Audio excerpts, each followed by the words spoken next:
জি, বিসমিল্লাহির রহমানির রহিম। আপনাকে ধন্যবাদ। আপনারা জানেন যে আমাদের মাননীয় চেয়ারম্যান জনাব তারেক রহমান বাংলাদেশের ২টি আসন থেকে নির্বাচন করতেছেন। একটা বগুড়া ৬ আর একটা ঢাকা ১৭। ঢাকা ১৭টা হচ্ছে অত্যন্ত গুরুত্বপূর্ণ একটা আসন বাংলাদেশের জন্য। কারণ বিএনপির কেন্দ্রীয় অফিস কিন্তু ঢাকা ১৭তে এবং আমাদের প্রাণপ্রিয় নেত্রী দেশনেত্রী বেগম খালেদা জিয়া তার পরিবার এই ঢাকা ১৭তে বসবাস করতেন এবং আমাদের নেতা জনাব তারেক রহমান শৈশব থেকে শুরু করে এই আজ অব্দ ওনারা ঢাকা ৭০তে ওনারা বসবাস করে আসছেন।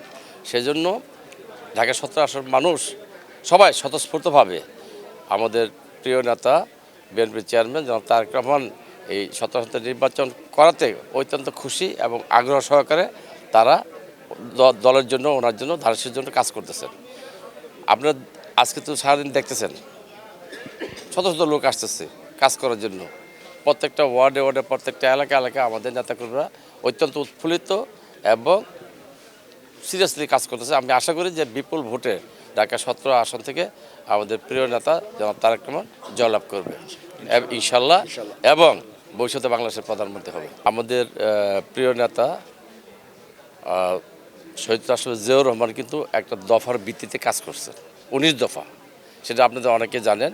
আমাদের নেত্রী দেশনেত্রী খালেদা জিয়া ২৩ দফা এবং বিএনপির বর্তমান চেয়ারম্যান জনাব তারেক রহমান কিন্তু ৩১ দফা নিয়ে উনি কাজ করছেন। সেটা অর্থটা কি যে আমরা জনগণের ভোটে ক্ষমতা গেলে কী কাজ আমরা করব সেটা আমরা নির্বাচনের আগে আমরা বলে দিচ্ছি।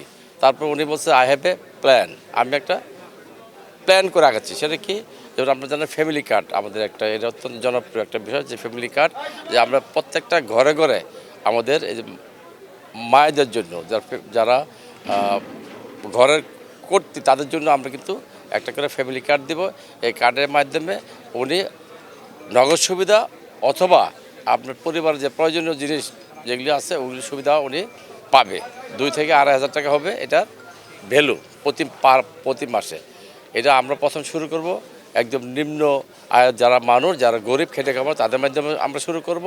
সেটা শুরু করবো কি, যে এলাকা দিব সবাইকে দিব, আর বেছে বেছে আমরা কাউকে দিব না।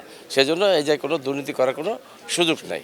দ্বিতীয়ত আমরা কৃষিকার্ড, সেটা আমরা অত শুনেছেন যে কৃষক যাতে ন্যায্য মূল্যে তার প্রয়োজনীয় বীজ, সার, বিভিন্ন আনুষঙ্গিক বিষয় পেতে পারে, সেজন্য আমরা কৃষিকার্ড করতেছি। তারপর আমরা হেলথ কার্ড করতেছি। হেলথ কার্ড যাতে সবাই স্বাস্থ্য সুবিধারা বা পায়।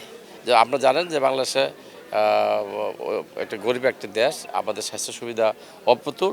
আমরা চেষ্টা করতেছি যে যাতে প্রত্যেকটা নাগরিক স্বাস্থ্য সুবিধা পায়, সেটা আমাদের নেতার প্ল্যানের একটা অংশ। আর কাছে আমরা শিক্ষা ব্যবস্থা কিন্তু আমরা আমূল পরিবর্তন করতে চাই। আমরা চাই কারিগরি শিক্ষার উপর আমরা বিএনপি জোর দিচ্ছি, যাতে কারিগরি শিক্ষায় শিক্ষিত হয়ে সারা পৃথিবীতে বাংলাদেশের নাগরিক ভালোভাবে কাজ করতে পারে। যেহেতু আমাদের বৈদেশিক আয় কিন্তু রেভিনিউ যেটা, সেটা একটা বিশাল একটা অংশ আমাদের কিন্তু লেবার শ্রেণী থেকে বা শ্রমিক শ্রেণী থেকে আসে। আমরা চাচ্ছি যে শ্রমিকটাকে আমরা কর্মদক্ষতার মাধ্যমে তাকে আমরা একটা টেকনিক্যাল যাতে কাজে তারা করতে পারে, সেজন্য আমরা কারিগরি শিক্ষার উপর জোর দিচ্ছি। আরেকটা বিষয় হলো যে আমাদের শিক্ষাতে বাধ্যতামূলক বিদেশি একটা ভাষা থাকবে, যেমন জাপানি ভাষা, আরবিক ভাষা বা জার্মান ভাষা, চাইনিজ ভাষা, ফ্রেঞ্চ ভাষা। এটার কারণ হলো একটা, যে অন্য একটা ভাষায় যদি সে দক্ষতা অর্জন করে তাহলে বিদেশে যে সে যাতে কাজ করতে পারে, তার যাতে কোনো অসুবিধা না হয়, সেজন্য আমরা বিষয় করতেছি। আর কি আমরা ক্রীড়ার ক্ষেত্রে জোর দিচ্ছি যে প্রত্যেকটা স্কুলে আমরা ক্রীড়াকে বাধ্যতামূলক করব। এই সমস্ত বহু প্ল্যান নিয়ে আমাদের নেতা জনগণের সামনে তুলে ধরছেন।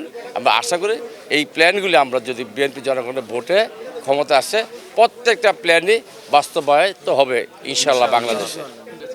না, নির্বাচন অবশ্যই সহজ না, নির্বাচন অবশ্যই চ্যালেঞ্জিং, কারোই খাটো করে দেখার কোনো অবকাশ নাই। তবে আমাদের প্লাস পয়েন্ট হলো যে আমাদের প্রিয় নেতা জনাব তারেক রহমান ১৭ আসনে নির্বাচন দাঁড়িয়েছেন, আমাদের নৈতিক মনোবল অনেক বৃদ্ধি পেয়েছে এবং ধানের শীষ মার্কা এই এলাকায় অত্যন্ত জনপ্রিয়। আশা করি যে বিপুল ভোটে আমরা জয়লাভ। এর সম্পূর্ণ একটা মিথ্যা কথা। এইবার নির্বাচন অবশ্যই সুষ্ঠু নির্বাচন হবে এবং ব্যাপক জনগণ এই নির্বাচনে অংশগ্রহণ করবে। জনগণ যদি ব্যাপকভাবে অংশগ্রহণ যেই যা নির্বাচনে করে সেই জায়গায় দুর্নীতি করা যায় না। আগের দিনে কিন্তু জনগণ কিন্তু মাঠে ছিল না, ভোট যেত না, কিন্তু এখন 17 বছর জনগণ ভোট দিতে পারে নাই। এবং নতুন প্রজন্ম, তরুণ প্রজন্ম কিন্তু ভোট দেওয়ার জন্য উৎসাহী।